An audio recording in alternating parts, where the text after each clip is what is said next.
بسم اللہ الرحمن الرحیم۔ آج ایک دفعہ پھر حکومت پاکستان نے پیٹرولیم مصنوعات کی قیمتوں میں اضافہ کیا ہے۔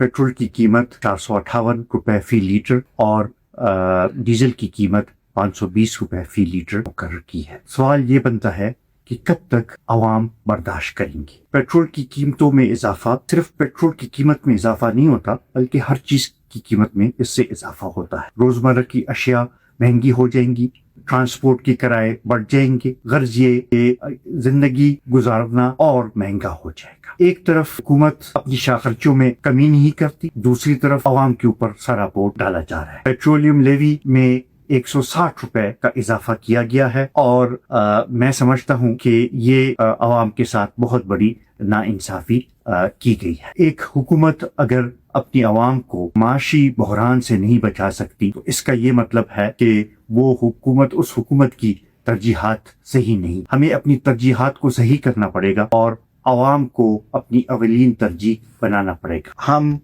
پیٹرولیم مصنوعات کی اس اضافے کو مسترد کرتے ہیں اور سمجھتے ہیں کہ حکومت کو اپنی شاہ خرچیاں کم کرنی چاہیے۔ انٹرنیشنل قیمتیں ٹھیک ہیں، بڑی ہیں، لیکن حکومت اگر اپنی شاہ خرچیاں کم کریں اور عوام کے اوپر کم سے کم بوجھ ڈالیں تو یہ بہتر ہوگا۔